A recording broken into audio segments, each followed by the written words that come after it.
जय श्री राम। कन्या राशि के जातक को बृहस्पति का राशि परिवर्तन होने वाला है 18 अक्टूबर से लेकर 5 दिसंबर तक। अब बृहस्पति उच्च के होकर आपकी राशि से 11वें घर में रहेंगे। आइए इसका फल जानते हैं कि बृहस्पति आपको क्या दे सकते हैं। सबसे पहली बात, आपकी राशि से 11वें घर में प्लेनेट गया हुआ और 11वां घर वृद्धि का है। ऑलरेडी यहाँ भी कोई भी प्लेनेट जाता है तो उसके कारकत्व में वृद्धि होती है। अब वही प्लेनेट अगर बृहस्पति हो और वो प्लेनेट उच्च का हो जाए तो क्या कहेंगे, बृहस्पति अपने सभी कारकत्वों का भरपूर फल आपको देने में सक्षम है। क्या कहेंगे कि बृहस्पति उच्च का होकर एकादश भाव में है तो धन के लिए बेहतर है, क्योंकि धन का कारक है।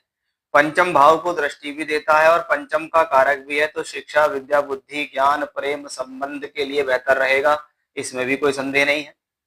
अब यही बृहस्पति सप्तम भाव को अपनी ही राशि को देखता है तो 7वें घर की बढ़ोतरी हो रही है। विवाह और वैवाहिक संबंधों में कोई भी तनाव है, परेशानी है, उसको सॉल्व करेगा, वैवाहिक जीवन को बेहतर करेगा, आपके जीवन साथी से आपको सहयोग दिलाएगा। रिश्ता नहीं हो रहा है, शादी नहीं हो रही है, बात नहीं बन रही है, तो ये कॉम्बिनेशन रिश्ता भी करा सकता है, शादी करा सकता है, आपकी बात पक्की करा सकता है। सप्तम भाव क्योंकि किसी प्रकार की पद प्राप्ति और डेजिग्नेशन का भी है कि आपको इस दौरान कोई पद प्राप्ति के योग हैं, या आपको कोई अच्छी डेजिग्नेशन मिल सकती है, या आप जिस पदवी पे काम कर रहे हैं वहां आपकी तरक्की हो जाए, प्रमोशन हो जाए, आपको और कोई अच्छी पदवी प्राप्त हो जाए, उसके लिए भी ये कॉम्बिनेशन बेहतर है।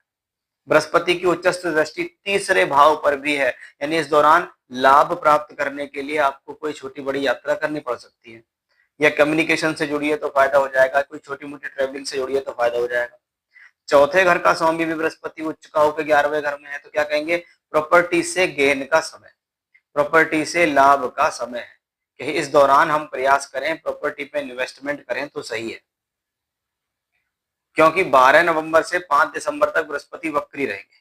अब 5 दिसंबर के बाद बृहस्पति वापस मिथुन में आके चौथे ही घर को देखने हैं, यानी एक तरफ चौथे घर का मालिक उच्च का है तो दूसरे समय पे 5 दिसंबर के बाद वो चौथे घर को देखेगा, इसलिए ये समय प्रॉपर्टी में गेन का है।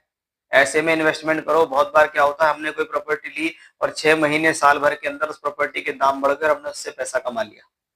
एग्जैक्टली सेम सिचुएशंस यहाँ पर क्रिएट होती दिखाई देती है। तो इस बृहस्पति से आपको फायदा लेना है, ये आपको लाभ देने के लिए आया है। ये अगर धन का कारक है, कर्म का कारक है, लाभ का कारक है, भाग्य का कारक है, तो इसका मतलब है कि ये इन चीजों पर वर्क करेगा। और ये उच्च होके 11वें घर में गया है तो ये आपकी इच्छा पूर्ति करेगा। बस आपको अपने सही तरीके से अपना वर्क करना है, और उसके अलावा ये प्लेनेट भरपूर आपके लिए सहयोगी है।